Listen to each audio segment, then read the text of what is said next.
and just tell me when you can see it.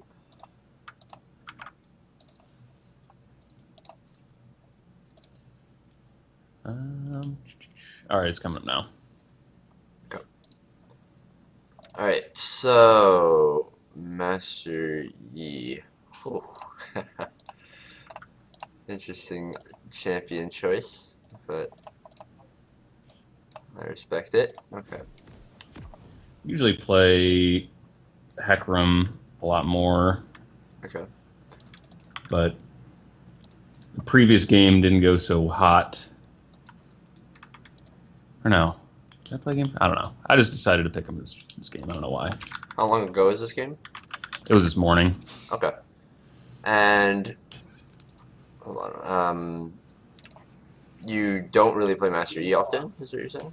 Oh no, I used to play him quite a bit, and like I don't know, I if I play jungle, I'm either Hecarim, Xin Zhao, Yi. Occasionally, I'll throw in Graves there, but not so much anymore. Okay. I guess instruments title. Okay, so what do you know about this matchup, just straight off the bat? Master Yi versus Lee Sin. Um, Kind of sucks for me. Um,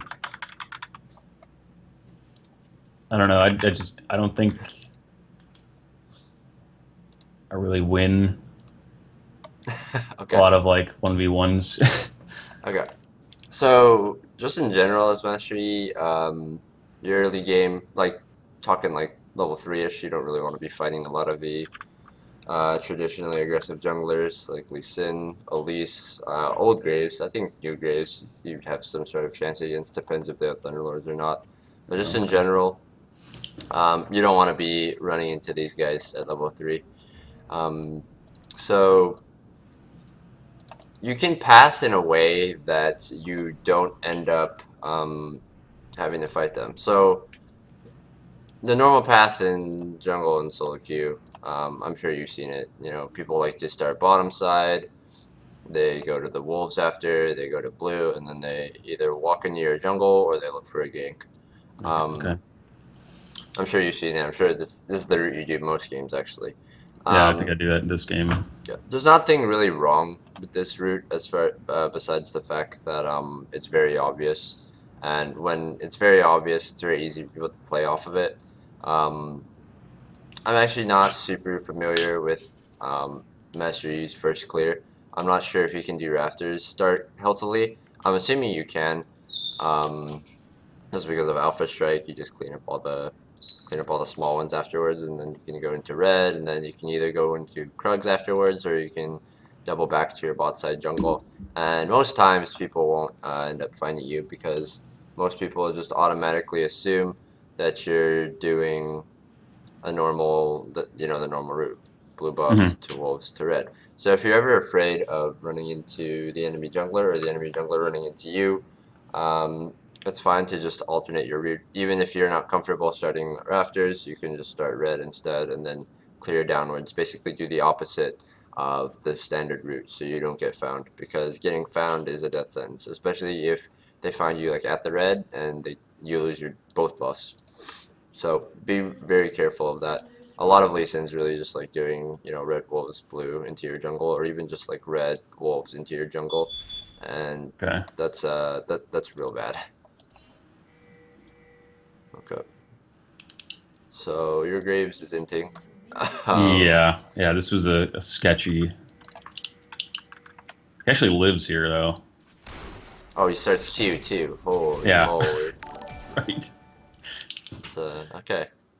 Well, at least he didn't give jungle first blood. It's okay. Now you know Lee Sin started machete. Good trade.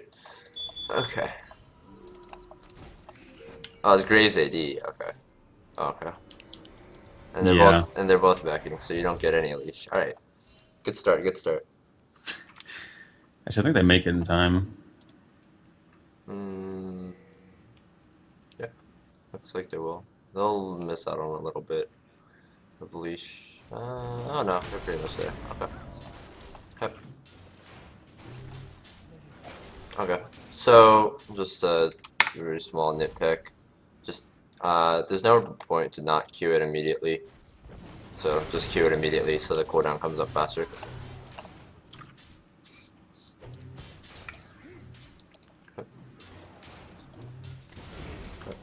Just clearing through. And boom. As soon as bot lane gets into lane, like right here, I mean, there's your, let's just look at your vision, right here. And you know they're getting the same time as your bot lane, leash, you know you started bottom. So that's immediately what you can take off of that. Okay, killing the smalls first, it's fine. Pop your first pot right around now. So I don't like smiting wolves. Just because what we talked about earlier, there's a decently high chance that he comes here, and if he does show up to the red, you want the smite to kill it fast and just get out. And when you're missing HP, like more than like 150 or 200, and you're not a champion who has some sort of healing and you're not going to smite on that camp, just pop your pot so you're healthier going in your topside jungle just in case you do get into a fight there. Okay.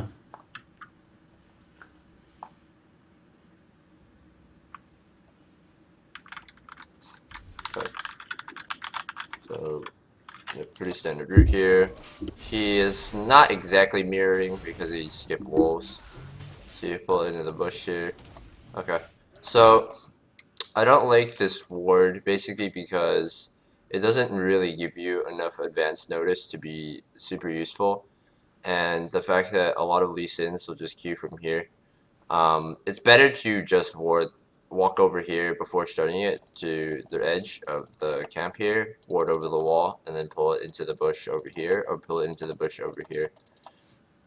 This bush is actually safer because oftentimes if you have the ward right here, the Lee Sin will like throw Q or something, and then usually they'll still walk over and check it face first. But if you've pulled it into the bush over here, most people aren't intelligent enough to realize that it's in there. You'll be able to finish it.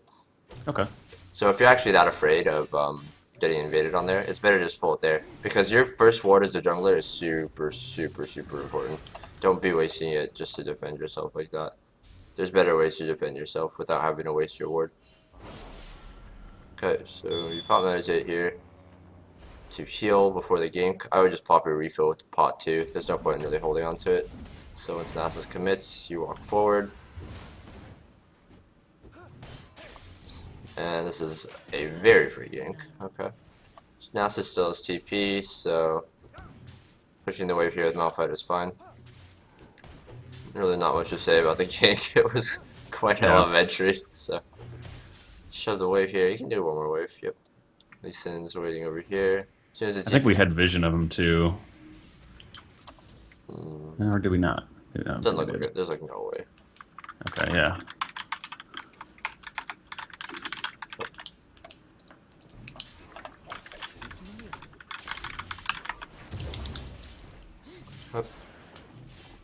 Just finish out your Krugs here.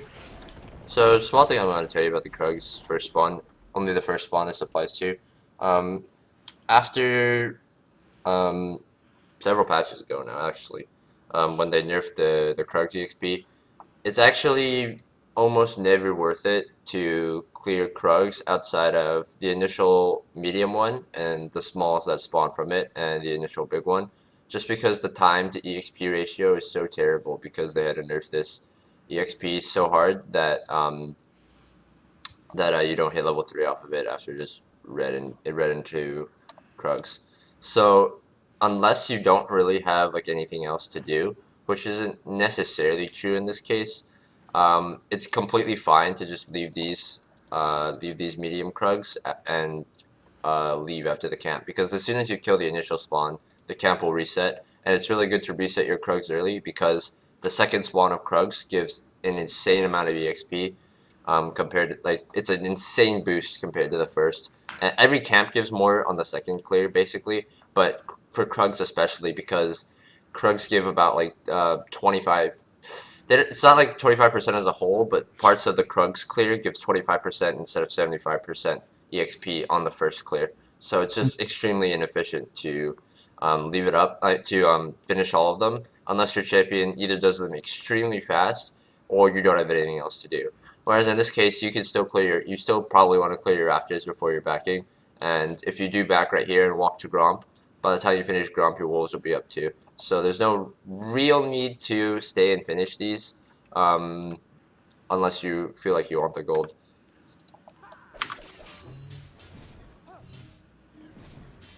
Okay. So you can finish him here. Get your level 4 off of it.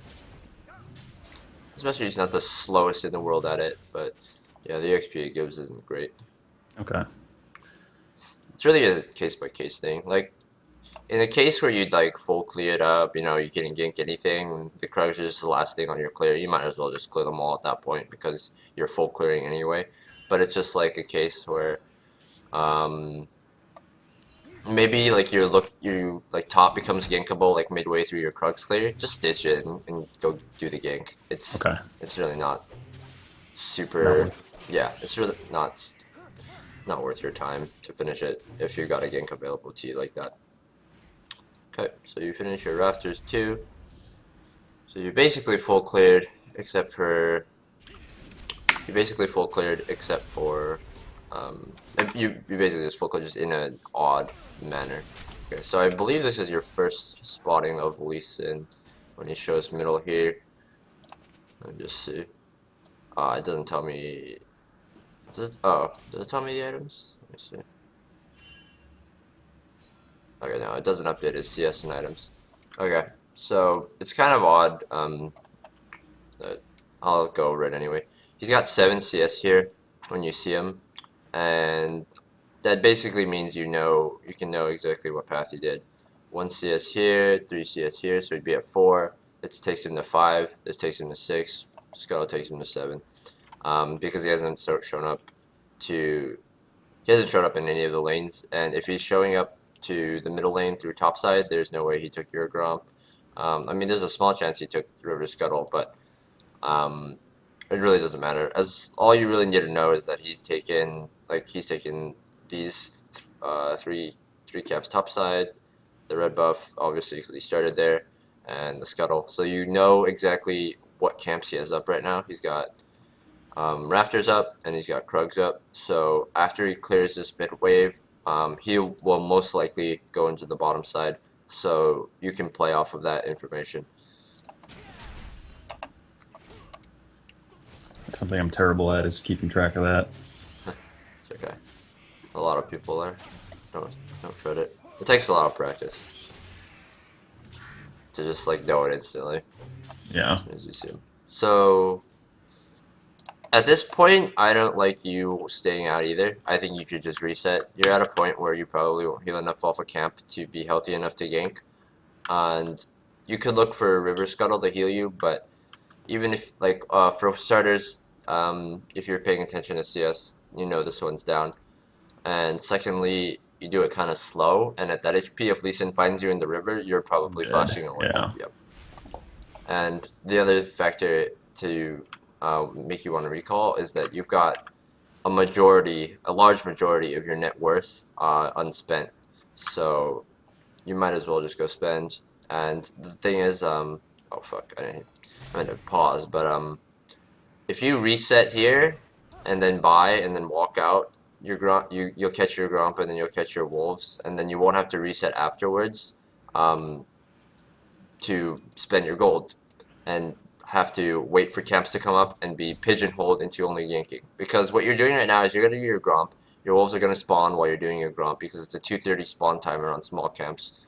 And if you do both, you'll have about 1,500 gold, and you'll have to back right after that because you'll be too low, you haven't spent any of your money yet. And then after you walk out of base, after these 2 camps, you won't have Krugs or Rafters up because you did them too recently, the 2:30 spawn like I talked about, and you'll only have the opportunity to gank. And if the gank isn't there, then you're sitting around wasting time.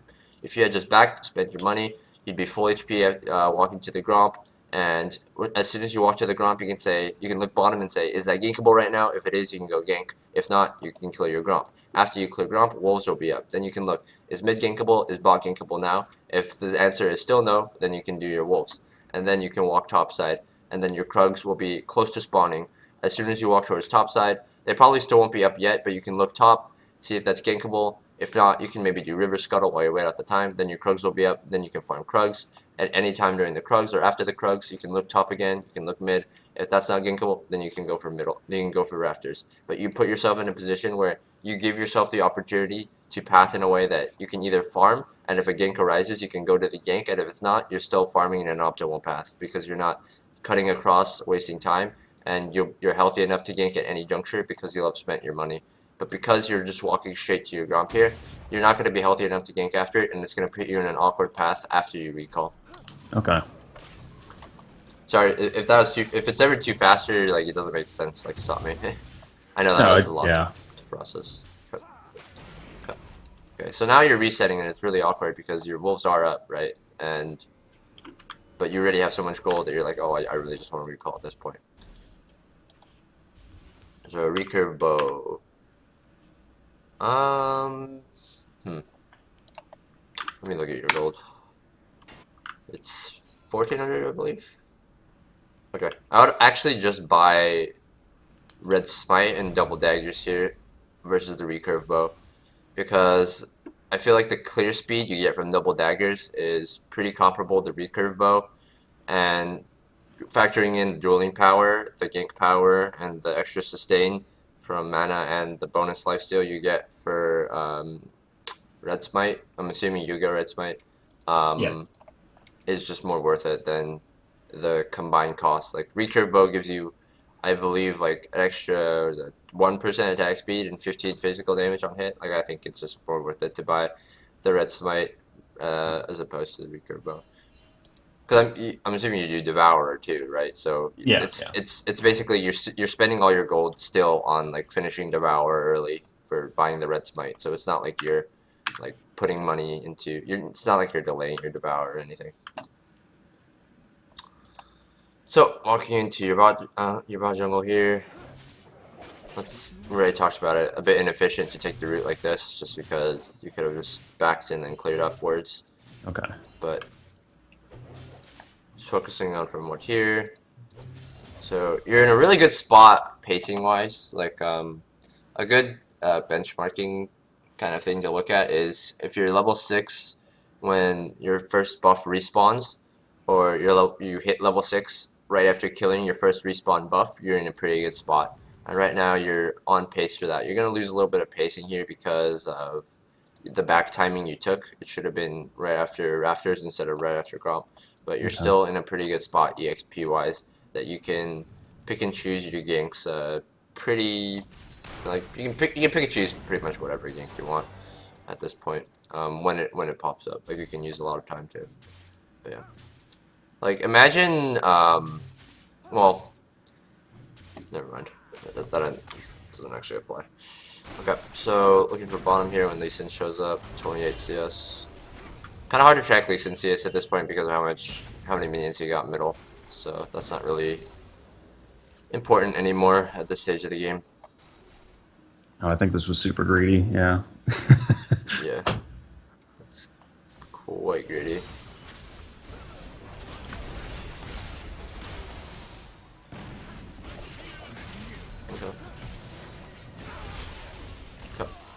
So the problem with this play is you're not on the same page with Ahri. There's no point. If the Ahri's walking up to fish for a charm like this, there's no point in not being behind her. I understand you don't want to get seen, but when Ahri walks up and gets spotted herself, there's no way they're going to do anything but try to back off. So you might as well just be there too, so you're ready to follow up instantly, so you don't end up having to go under the tower.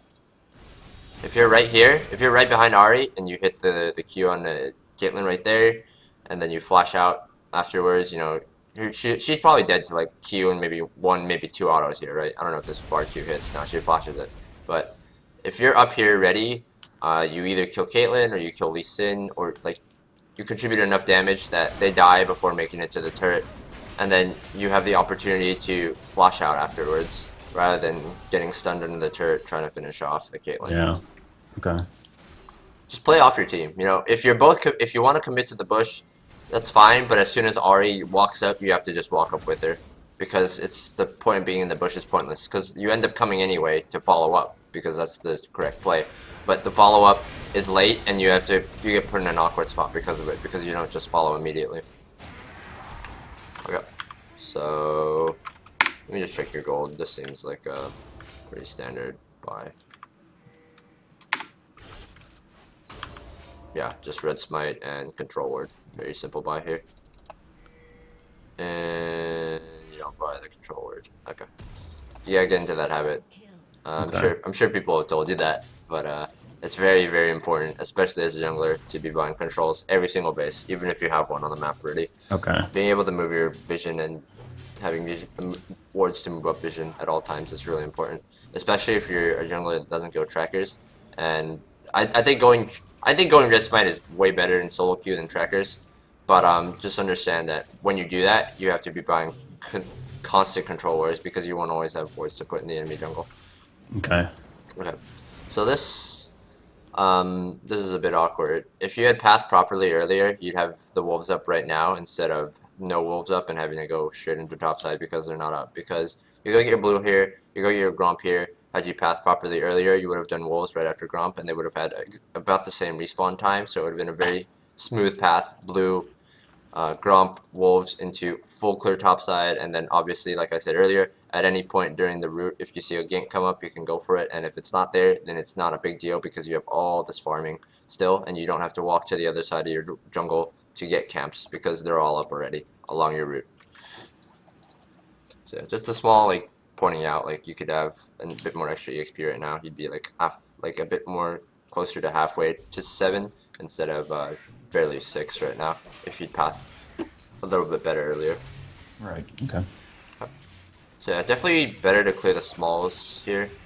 It looks like you're only using double strike on the big rafter, but still, just use it to clear out the smalls. It's not really worth it. Clearing out the smalls first is always preferred. Unless you're smiting the big one, then you just kill the big one before clearing the smalls, but you didn't smite there. Okay. Okay. So this is a bit greedy. Oh, big time. Yeah. I don't think he had the damage to kill me. Yeah. So here's the thing. Regardless of you overestimating or underestimating his damage, there's so many minions at the turret here. He's got a okay. So there's 2 red flags that should go off in your head when this shows up. One, he's 2 levels above you, which is already like pretty bad. I guess 3 actually, and 2, you're missing health, and 3, there's a bunch of free minions into the turret that you can get, and you don't need to risk fighting him. The thing about going for this kill is that the risk reward just isn't there. It's an extra 300. It's 300 gold for the kill, but in the process of even attempting to go for this 300 gold, you're basically conceding all of these minions, and the risk is that if you die, Malphite loses, begins to lose lane even harder, and even if you do get the kill, it's not a huge influx of gold, and it doesn't really help Malphite much at all in the lane because he's already dead, and he's not going to be able to get the lane pushed properly in your turret while Nasus is dead before Nasus TPs. So essentially, you're just taking a huge risk for about 200 gold because you're conceding these minions going for the kill. There's no real reason to go for this play, regardless of whether you could kill him or not. There's no reason to go for the play because you weren't 100% sure if you could kill him or not. Okay. If it's 100% sure, then that's different. But like when you have free farm at the turret there, just take the free farm, especially because you have camps up afterwards too. Because now you're in a spot where you have to path inefficiently again, right? Because if you go to Krugs, red, your rafters are down, you have to walk all the way to Wolves, and then you don't have anything up for a while, and you're pigeonholed into only ganking bottom if you want to path efficiently while farming. You know, and you never want to put yourself in that position. Okay, so let me see what you buy here. Looks like a pretty simple buy once again. Okay, so you get an extra 300 when he dies to the turret here. So yeah, finish your skirmishers, road razor, and get a longsword. And you have enough for a control too. I wonder if you'll buy it. I don't think you are. I don't. Okay. Yeah. Just good habit. So walking over to red here. It's fine. Okay, so just a thing I want to point out right now. if you're ever doing red buff and you plan on doing topside camps too, just do the topside camps first before you do the red buff so you don't waste red buff efficiency. Obviously, I don't know if you're looking for a gank right after. I don't know if you want to do Krugs, because yeah, they are a bit out of the way, and they do take a while. So I don't know if you're doing them after this red, but I'm just pointing out right now. The only time you should be doing your red buff before you recall or before you do camps topside is if you think it's in grave danger of being stolen, and if someone tries to come steal it, namely the enemy jungler by himself, and you're not confident you can fight him, then you just secure the red buff. But if that's not the case, then you should do your small camps before doing the red buff so you waste less time on it. Okay. So you see Lee Sin, so you walk in for the counter gank.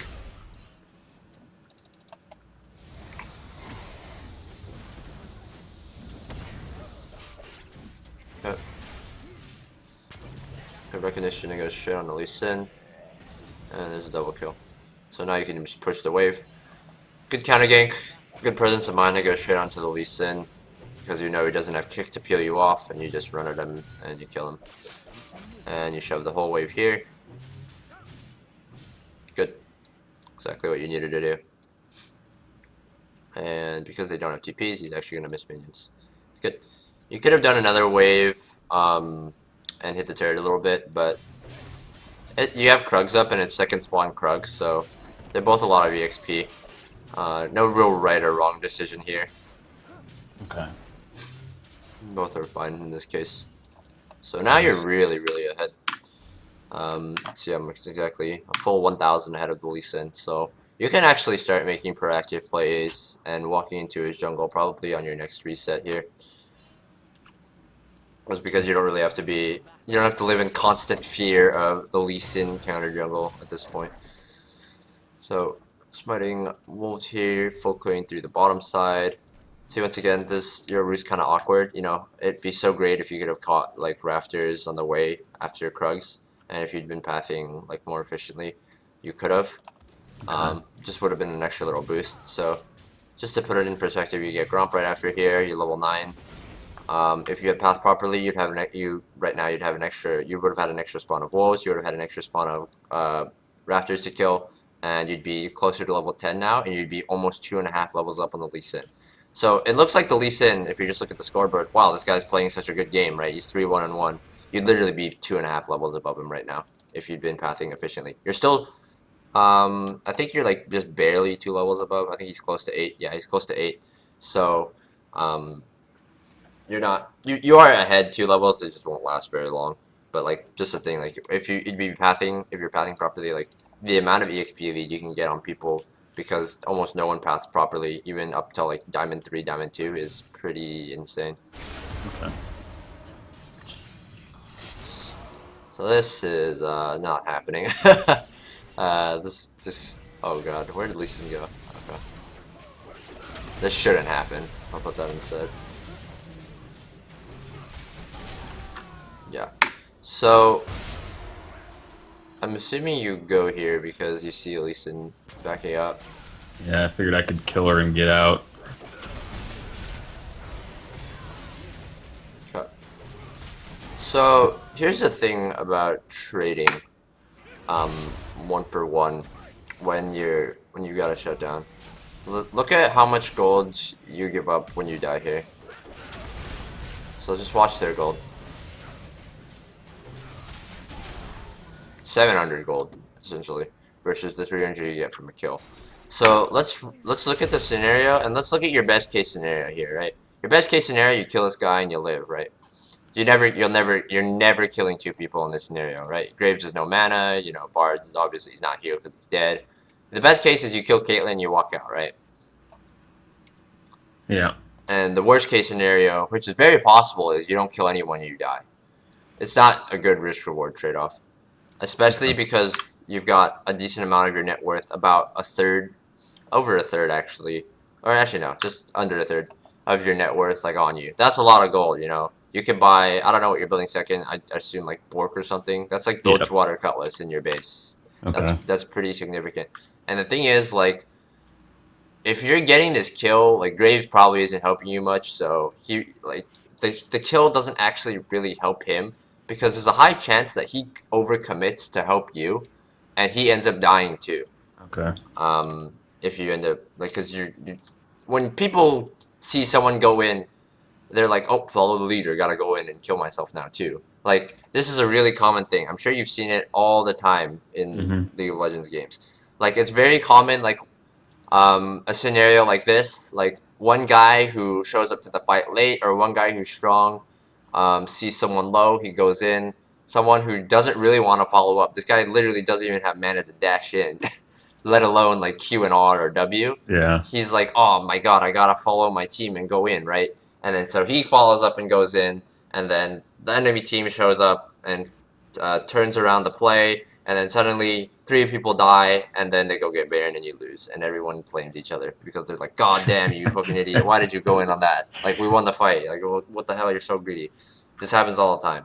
One of the biggest things that you'll see, like I'll see, like gold, silver, bronze players do, is that they don't have any ability to gauge the plays they're making. I don't want to say necessarily it's autopilot, more as like just a lack of knowledge about when it's smart to make a play and when it isn't.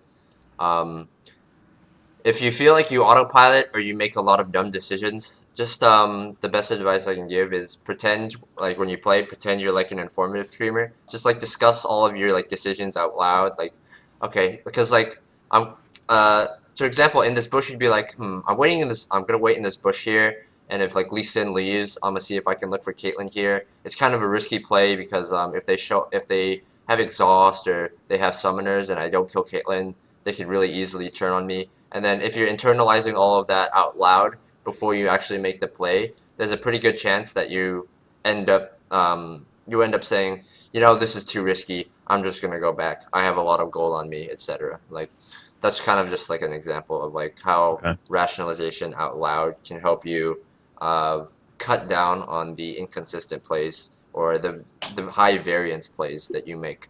Like, in hindsight, all of these look really awful. Like, I'm sure, like, watching it, you're just like, wow, why did I do this? Like, this is really dumb. This is already like, a lot of your deaths are pretty much the same old story. Like, you take a fight that you don't necessarily need to take, and then it ends up backfiring on you. Like, that's pretty much the story of all your deaths so far. I'm noticing a trend.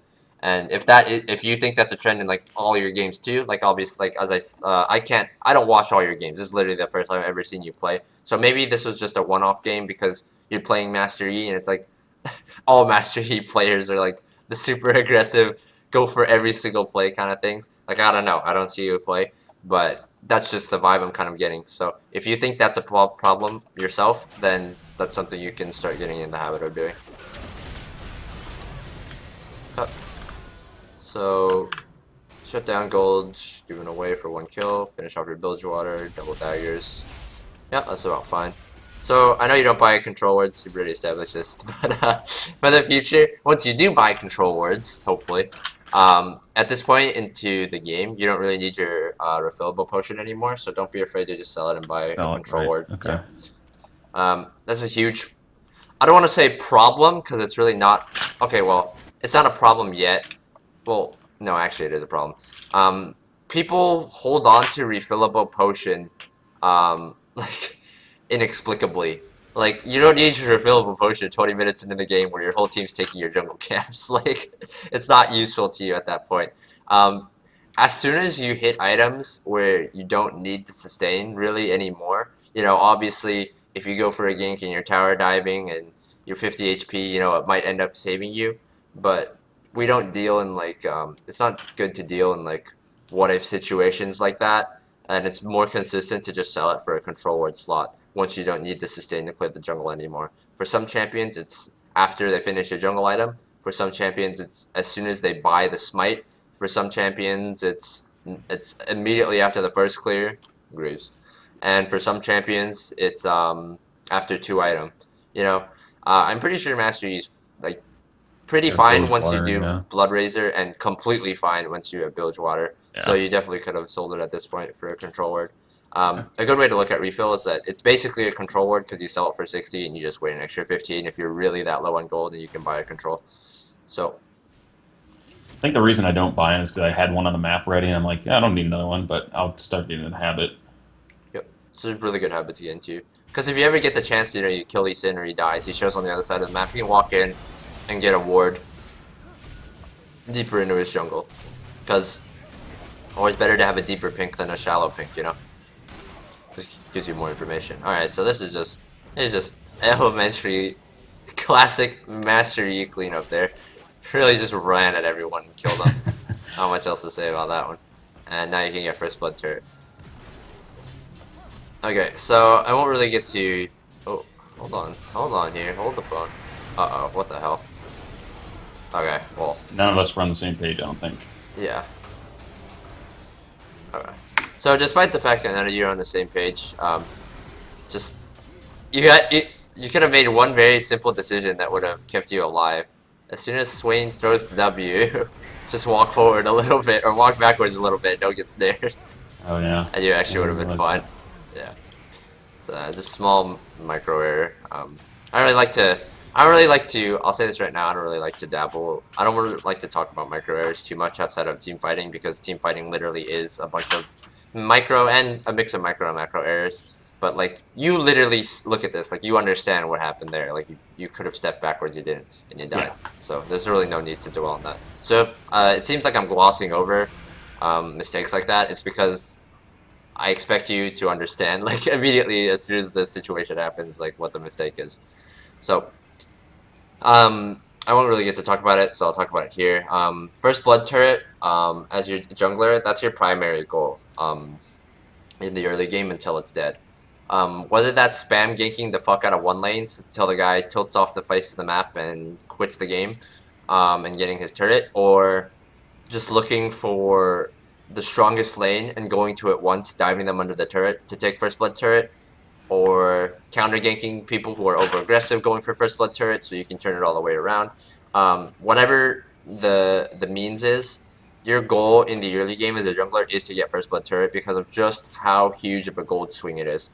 I'll just illustrate it in exact form for you. Look how much gold your team is about to get from this first blood turret. Which is why I think I tunneled so damn hard. It's because I wanted to get the turret. Look at this gold jump. 1,000.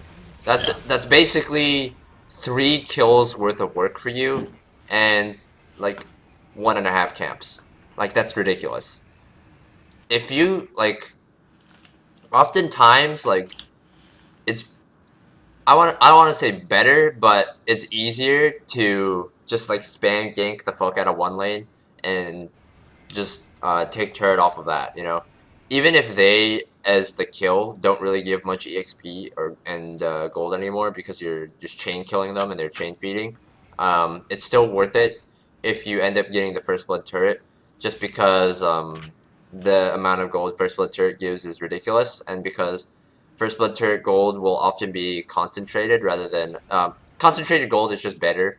Like getting like 800 gold onto one person rather than getting like 150 onto everyone, just because it gets you finishing higher tier items faster, and higher tier items are just more gold efficient, or yeah, pretty much gold efficient, and end up giving better bonuses. You know, you can't really put a price on like Bork's on hit passive, but yeah, that generally it's just more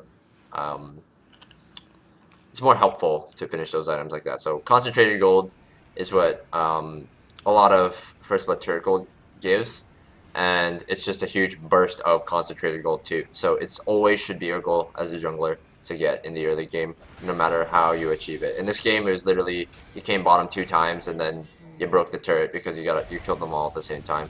In other games, you'll gank the top laner 10 times, he'll flame you in all chat, which you should turn off, and then you'll get the turret off of that. You know, it's different every game, but regardless of how you do it, your goal should be the same every game.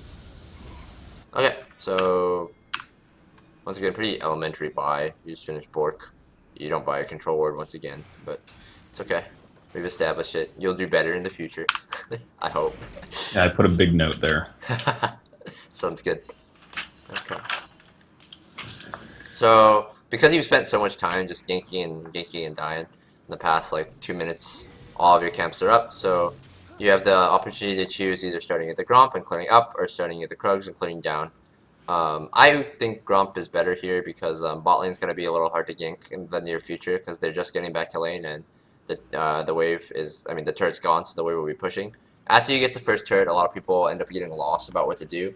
You're basically your next goals are to try to kill the rest of the tier 1 turrets, and if that's not possible because the other lanes with tier 1 turrets up are chain feeding, then just go walk into the enemy jungle on the side where you broke the first turret and try to find the enemy jungler if you're stronger than him, or if you're not stronger than him, ask your support or whoever is on that side of the map to come with you and look for kills so you can transition that into another turret. Yep. Okay, that's definitely what I should have done in this game, probably. So they end up getting Dragon here. It's just Cloud Drake, so really not that big a deal. I'll say this right now. If soloing Dragon is, and doing Dragon in general, is pretty terrible idea in solo queue, because it's very rare that you'll win a game because you got that one Infernal Drake, whereas it's very easy to lose a game because you guys want to 5v5 over a Cloud Drake and you end up getting aced because your team isn't stronger in a team fight. I'm pretty firm believer that you lose at Dragon way more than you win at Dragon in solo queue.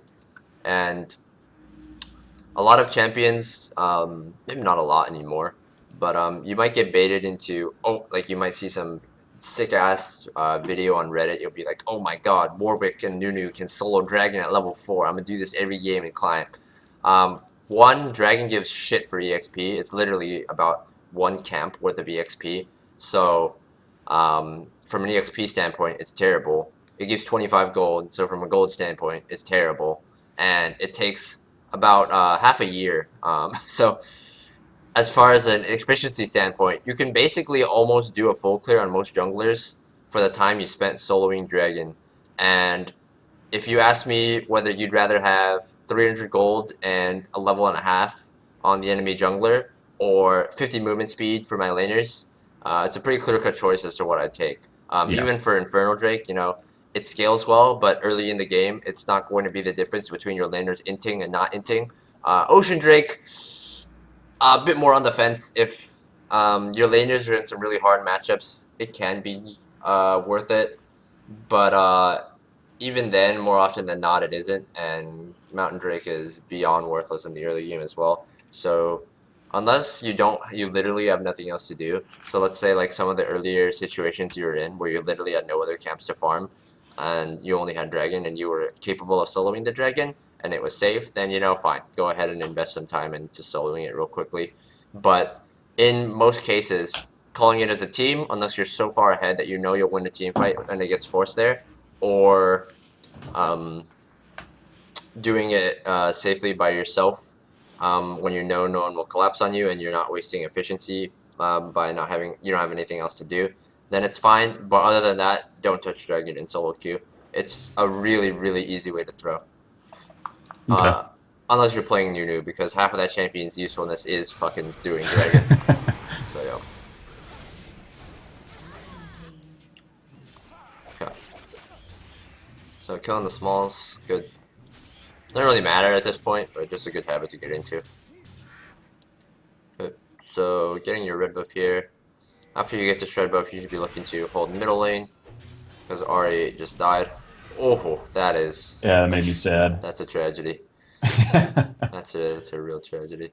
Yeah, it goes back to what I said at the beginning of the game. That goes back to what I said at the beginning of the game. Warding over that wall is really helpful. So, tragedy, but you'll survive. Still got a good EXP lead on the Lee Sin, and pretty significant gold lead. I'd say at least like 1.5k. No, 2k. Yep. So, you don't choose to go for this Nasus gank up here, and I'm just going to tell you why it's a good idea. Well, it's a good idea for multiple reasons. One, Swain isn't here. Two, this guy is weak as fuck compared to Nasus. And three, you just knew Lee Sin was somewhat in the vicinity top. If this Lee Sin was smart, he'd be like waiting right here for you, because quite naturally after you took Rafters, you went to red. He took your red. Quite naturally, after losing red, you'll go for Krugs, and then you'll look to gank the top laner who's really pushed. And when you see most people in your position in this elo, the average player in your elo will go straight for this gank. And when you notice things like that, you know, like someone's in like the general vicinity of an area and your laner's push, just wait into a bush and it's the easiest counter gank in the world and you just kill them. Unless you're so behind at the point where you can't even counter gank if they face check you. And if you're at that point, then something went wrong. So just in general, like it's really easy. Like these are like the easiest opportunities to counter gank. So look out for those when they arise. Okay, so resetting here. Pick up Executioner's Calling. That's not actually a bad buy because you need to be able to kill Swain and it helps for pretty much everyone on this team actually. So actually not a bad buy at all. I wouldn't finish it though. That's gonna be. I don't even get a chance to finish it before the game ends. Yep. I figured Swain was huge. Nasus probably decent. Okay. So at this point into the game, I would have just switched to Red Trinket because you're kind of at the point in the game where if you find anyone, except for maybe this dude, you can kind of just run them down, right? And if you're, it's more important to you that you are not spotted when you're ganking versus you spawning out people like beforehand to your gank. You know, it's obviously still nice to see where Lee Sin is, but if you see Lee Sin at this point, you can kind of just run at him and he has to kick you because you're so ahead. As far as like item curve, that he can't fight you in the river anymore if he finds you. So it's more important that you're like not seen entering jungle or not seen walking into the river when you look for a gank. So having Red Trinket is just preferable at this point, as well as control wards. Okay. So kind of wandering lost here because you don't really have any camps up. Just for the record, Rift Herald is even easier to solo than Cloud Drake as far as HP or damage it does to you standpoint. So I actually do think Rift Herald is worth the time of like 2 camps up. Obviously, if you don't have camps at all up, it's preferable to do it then than when you do have camps up. But Rift Herald is you can kind of look at it as a free turret in terms of like effective like gold. If you're trying to like gauge the value of it. So if you're ever having a tough time breaking the outer turrets after you get like first blood turret or even just first blood turret, if the game goes that long, then you can look to solo the Herald. You can pretty much do it on any champion who's got some form of lifesteal. So just keep that in mind. Like Master Yi is really good at soloing it. Like you actually could have soloed it just at like Blood Razor. You don't even need the Bork for it. Okay. So now you're going for this gank. It's a little less sketchy now because it's unlikely Lee Sin's still in the area. Immediate ultimate, immediate red smite, and pretty clean up. So good. Just go over and kill the turret now. Oh, you're picking Herald instead. Okay, so I actually really don't like this because here's the thing. Turret, you can look at, like I said, you can look at Rift Herald essentially as a turret, but when you can already kill the turret, there's no real need to pick up the Rift Herald. You can kill the turret and then look for Rift Herald if they're still not here. But it's always better to secure the turret first before the Rift Herald, because they can't do the Rift Herald while, like, if you're playing around the Rift Herald, they'll basically never be able to do it because it takes too long, and you're not always going to get another chance to get the turret. Whereas it's more likely you'll get another chance to get the Herald. You can argue that the potential value of Rift Herald is higher because you can get up to 3 turrets with it, but that's so rare, and it's predicated on you like winning a fight first, or the enemy team just like going full retard in the bot lane or a lane away from you to get like that many turrets off the Rift Herald. So always take the guaranteed turret over the Rift Herald if possible. Okay. So now the rest of your camps are spawning. You can clear out your bottom side. What the hell is going on? Okay. Okay, so Swain, you see Swain here, and now you just make the decision to Herald middle. Okay. Heralding is kind of a bad play here because the way Rift Herald works is that it does a set amount of damage to itself when it charges, and the amount of damage it does when charging a turret is based on the HP it has prior to the charge. So when you use it on a turret that's already going to die, and you don't get the full efficiency of the charge damage off, you're just wasting the Herald. It's better to have killed this turret yourself manually because Swain was too far to make it, and then Rift Herald the next turret, and the charge would have done the max damage to the next turret. Maybe you still don't get it, but you get a large Huge amount of chunk. damage on it. Yep. Okay, I didn't know that it did damage to itself when it charged. That's Okay. yeah, that's So yeah. Yep. Okay. So let's look at the fight itself. What happens here?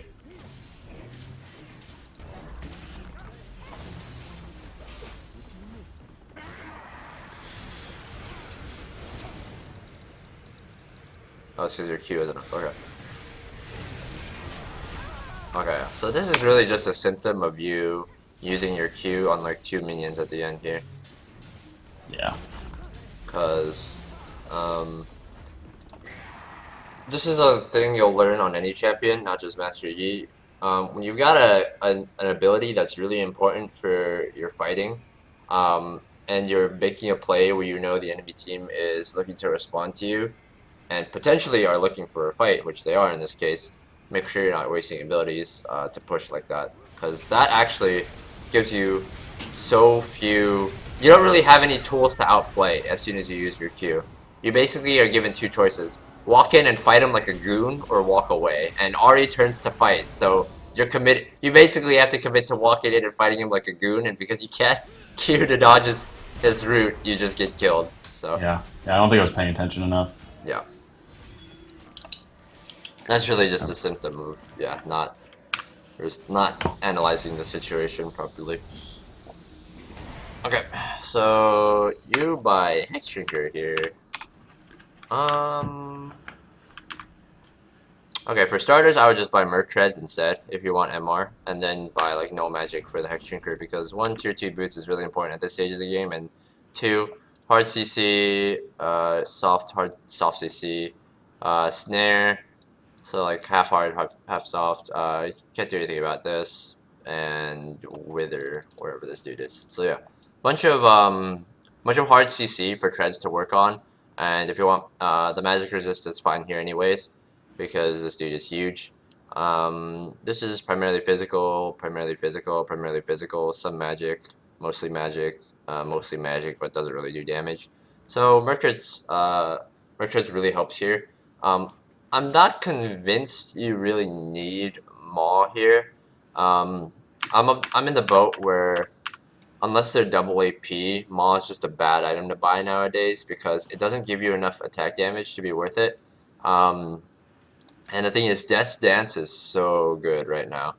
The main advantages Maw has over DD is obviously the magic resist and the shield. But the thing is, Death's Dance passive is a lot of survivability on its own. It's effective against both magic damage and physical damage, and the item stats itself, as far as like the AD it gives, is way higher than Maw. I don't really think Master Yi cares all that much about CER. I'm sure it's nice on him as it's a nice stat on most champions. But I don't think you're looking out, like, your primary goal when you're buying items with Master Yi is, oh, sick, I gotta get this CDR so I can, like, it doesn't really do that much for you. Like, obviously, like, having your ult up faster, it's nice. Having your W up faster, it's nice. Having your Q up faster, it's nice. But it's not as important to you as, like, in-fight survivability and AD is. And as far as that goes, I just think Death Stance is overall a better item than Maw here, just because most of their damage is primarily physical. You need a bit of MR just because this guy got fed and their team does have a decent amount of magic damage, you know, like Nasus E, Braum, like Q, ult, passive, and obviously this guy. But once you have treads, Maw is overkill in this scenario because it's really only going to be seriously effective against this guy, and it's going to be kind of worthless against the rest of them. So that's essentially like 3,200-ish gold that you're spending to get an advantage on this guy. And while he is the most fed person on the team, He's not the only fed person on the team, and he's not. Their damage isn't even primarily magic. Like if this was like Rumble top, then the Maul would be much more acceptable because it'd be useful on more than one person. But right now it's pretty much only effective against Swain, and the lifesteal that the item gives is gated behind like basically like getting yourself low and nearly dying. Whereas Death Dance is always the Death Dance passive is always active and always helping you regardless of what HP you are, and the item gives you more AD for the trade-off of some magic resist and some CDR. But Death Dance in general, with the nature of how Master Yi plays, you just run up and auto attack people, try to run them down, and kill them before they kill you. That's like the perfect style for Death Dance. Oh. So I think the buy here is just treads, longsword, sell the shit, buy a control word instead of Hex Shrinker, because the Hex Shrinker really isn't that useful to you. Okay, so let's speed up to your live here. So walking middle to catch. No, you're not walking to catch the wave because it doesn't hit turret because Swain doesn't finish pushing it. Okay, what are you doing? Okay, looks like you just zoned out for a little bit there. Not really sure what that was. So you see Swain starting your blue, so you pull off the wolves to go get the blue here. Okay. So you don't keep chasing after Lee Sin kicks you, that's fine. You can look for the Swain and that fight. Like obviously you just bought Hex Shrinker, he was a bit low on mana, you're still pretty strong, and the rest of their team was pretty much accounted for killing the bottom turret, or trying to kill the bottom turret, so not bad to look for, especially because you have Executioner, so you can kill Swain if the opportunity to run him down arises, so not bad to look for the fight. Good that you peel off as soon as you get kicked though, because chasing any further into that would have been a very bad decision. So you go get Scuttle here. So I don't really like the Scuttle's kind of just pointless because your bot lane will probably get it themselves as soon as they walk upwards after clearing this wave, and your bot lane doesn't really need the vision at this point in time because your bot lane should probably be walking away after this anyway. And your next goal right now is top tier 1 because you have mid tier 1, you have bot tier 1, your red buff's up. Your goal is to just catch this red buff and then look for a kill on the Nasus. And if it's not there, then use Grub Dragon because it's Infernal. But at the very least, you want to go topside to get your red buff here before the dragon spawns. And if you had done that straight away instead of going to the Scuttle, you still would have made it down in time for the Infernal Drag. But because you waste time to do the Scuttle first, and you're wasting time to do these Rafters as well, their team can set up and potentially start the dragon before you're even there.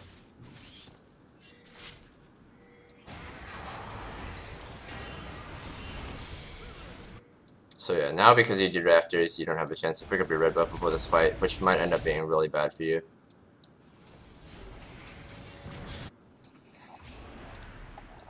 Edge are also really late to this fight.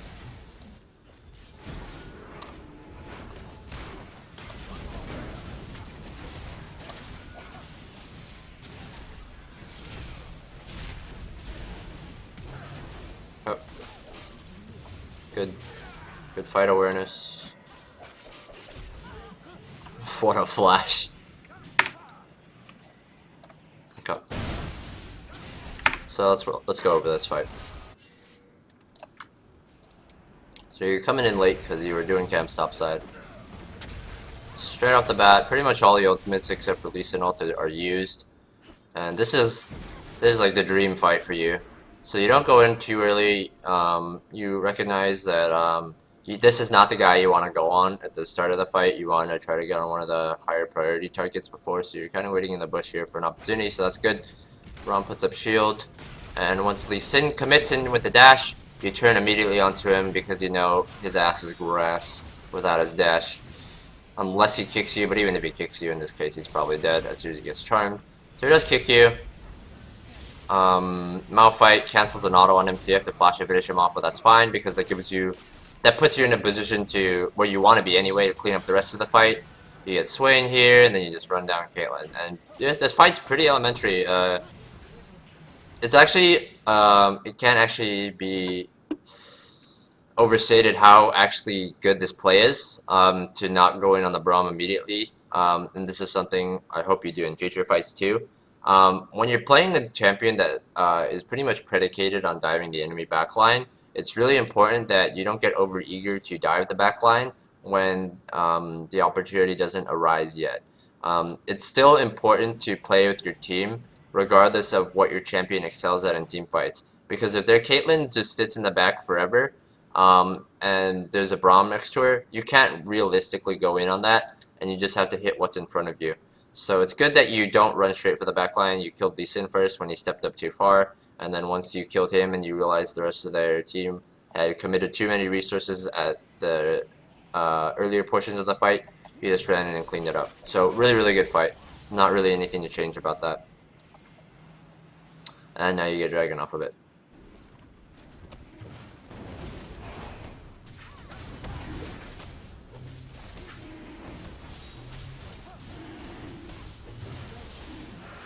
Okay.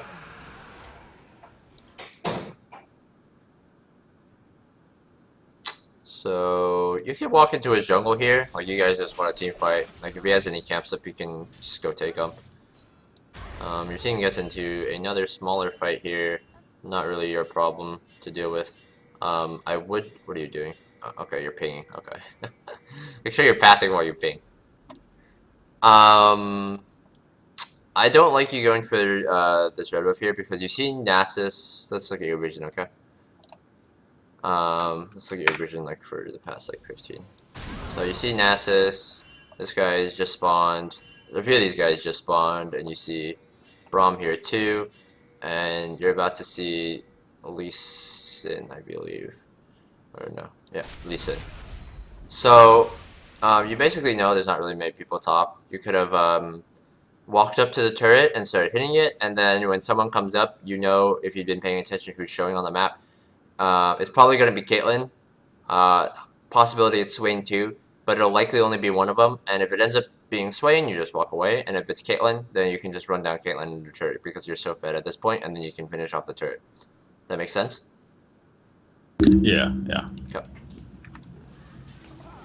Especially because you already have a red buff too, and you're probably like look what's gonna happen here. Let's watch your red buff duration, right? Because you're gonna do your Krugs and you're probably gonna reset here.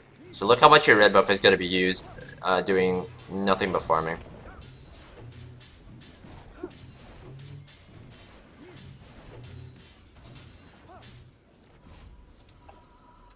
You got 2466, so you finished Maw here. That's probably the best play. You finished Treads instead?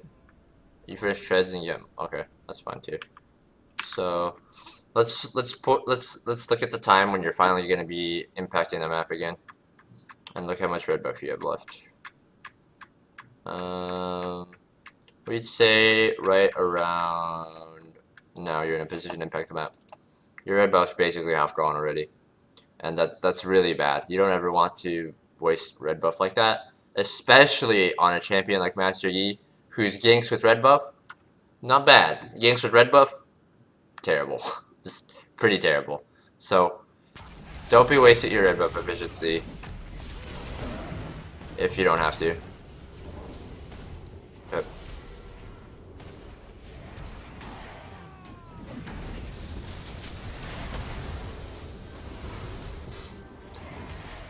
Okay, so this fight is pretty standard. You're gonna see Lee Sin, you're gonna go on Lee Sin immediately. He's gonna kick you away. Also pretty normal fate pattern. And then you're gonna get really low because this Nasus cues you in Spirit Fire and you're gonna have to walk away. So why do you choose to meditate here? Not sure. Okay. Because you still have your ultimate at this stage of the game, and there's no way this guy outruns you. Worst case scenario, he flashes into QU, and you miss the reaction time to meditate it off, and you die. But what ends up happening is you still have your ultimate movement speed, and you end up stopping to meditate when it's level 1. So it's not going to heal you up to a point where you don't die to one Nasus Q. And then when he gets next to you, instead of continuing to channel meditate and hoping you're able to tank one Q off and then keep running, you stop meditating and he kills you. This is just like a huge decision mistake. If you're able to run away, run away, and if you're not able to run away, then just try to tank it out with meditate. Don't try to run away and then stop running away halfway and then try to meditate in panic and then end up dying anyway. That's like the worst thing you can do in a fight. If you're gonna try to meditate tank, then meditate tank. If you can't meditate tank and you need to try to run, then try to run. Don't try to like half-ass it. Like that's literally what got you killed. If you had just kept running, you would have been a-okay, but you stopped for no apparent reason and he ends up killing you. So back in base here, you should just buy Maw. There it is. Okay. So spawn here. Once again, really nice to have controls or a different trinket at this point in the game. Taking Malphite's farm here, I don't really agree with this. There's no point in taking Malphite's farm here because Malphite needs more items than you at this stage of the game to do his job. He needs to finish tank items. He's not even 2 items yet, and you're 3 items. So taking his farm at this stage in the game just isn't worth it. Because if he can't do his job, it's a lot harder for you to do your job too. Because when he dies in the front line, then that's one less target for them to have to focus instead of you.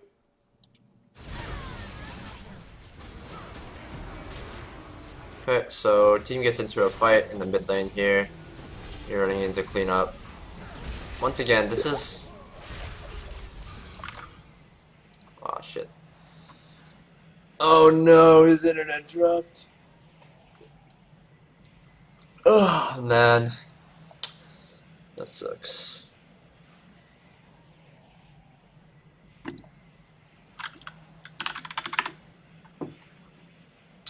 How's it going, chat? Damn, it's been so long since I've had someone drop mid-session. This is really unfortunate. Because the worst thing is, I don't know if he's coming back. And I don't know how much I said that he didn't hear. Ah, man, this is unfortunate.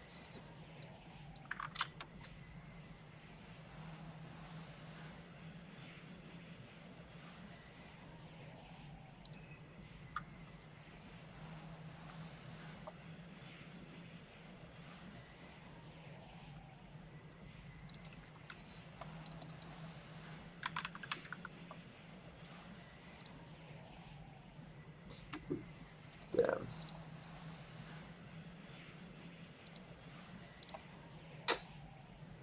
Yikes.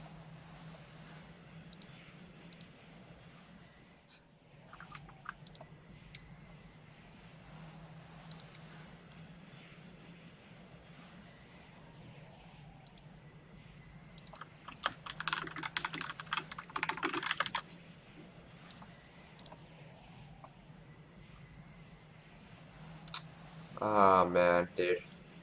It's not really a good situation.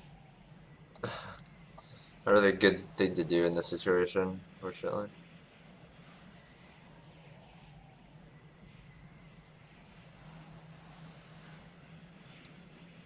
Ah, man.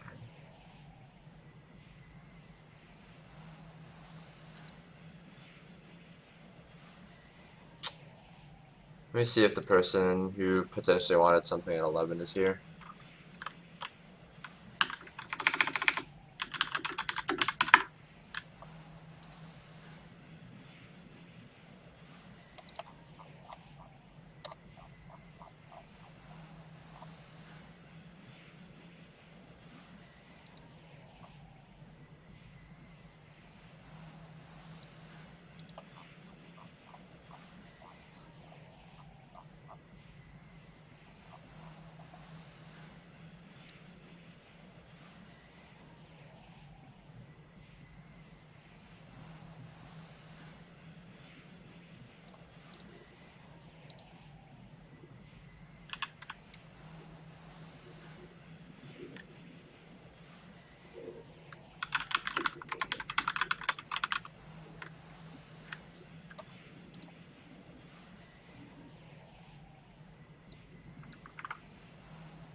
So his power went out.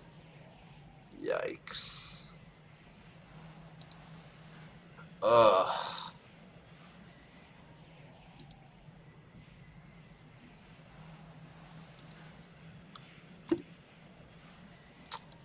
Um.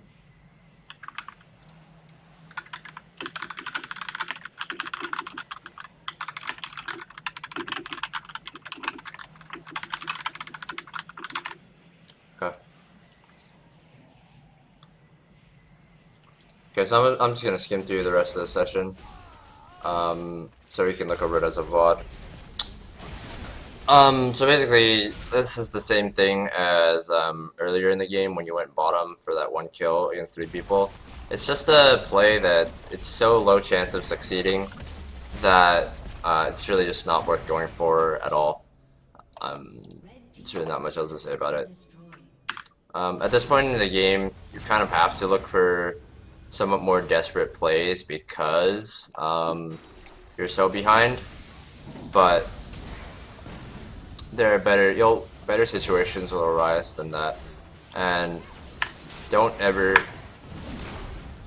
I'll say this right now: if you're trying to climb and improve, you won't get any benefit out of ever having all chat on. So just literally the next game you play, go turn that off. So I'm gonna fast forward to you're alive here. You're alive here. You didn't really have anything to buy. Your best last item is probably GA. Sterak's Cage is also acceptable. Frozen Mallet would be okay, but you're probably not really like needing the slow. You're probably gonna need the survivability from Sterak's or GA instead. So that's what I'd buy last. Your best bet at this point is to probably just bait Baron with control wards and just run at someone when a fight starts or when someone face checks.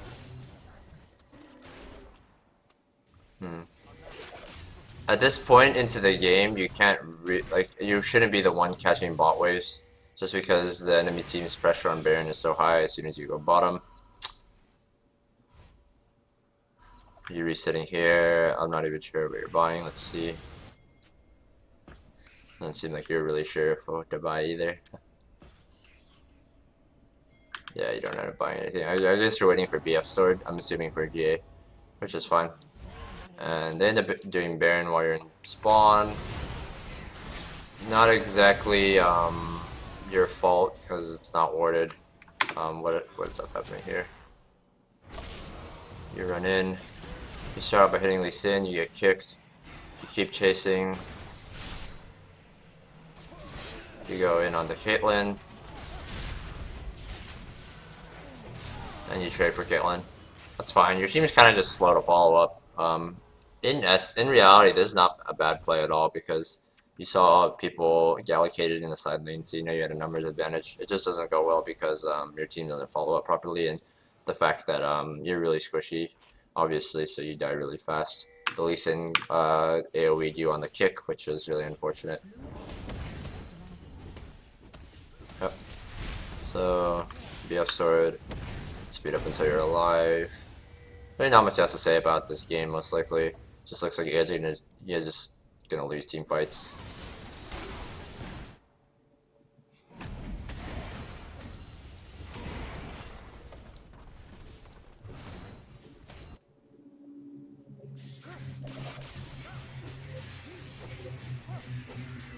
Okay. Just farming out jungle here. Really not much else to say about this. Team gets cut at the start once again, and gonna be another fight that you probably can't really win.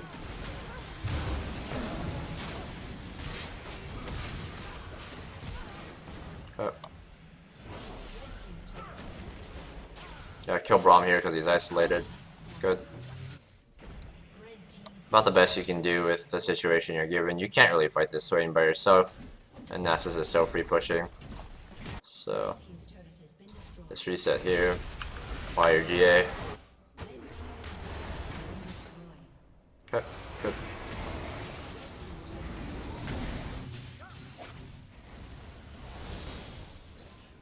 Yeah. This game's kind of just systematically just ending because you don't really have people to support you when you go in. And yeah.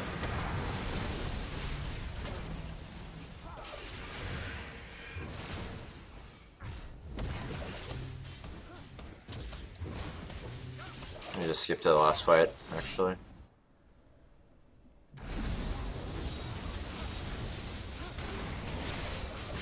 Yeah, Assassin's just too fed at this point, and you get hit by a trap when you come out of alpha, and then you just can't really go back in, and the game ends. Okay, so biggest things I'll say to take away. Your pathing isn't actually terrible. There's obviously room for improvement, but for the average player in like silver or gold, the pathing is pretty fine. Like I nitpick some things you can improve, and obviously any improvement, because of like I said, when like the extra camps, all that extra camps for extra EXP lead, on pathing improvement will help. So make sure you're implementing that. Your biggest problem for what I saw this game is outside of like after getting first turret, you don't really have an idea of where you should be going and what you should be doing and how to accomplish that. Just start thinking of all the outer turrets as the objective to kill, and when they're not possible, look for Dragon or Rift Herald if it's free, after you get first blood turret. And your biggest problem is you take every fight. You willingly go into every fight, even when some are have a risk reward that's completely skewed out of your favor. So, like I said, start externalizing your thoughts while you're playing aloud.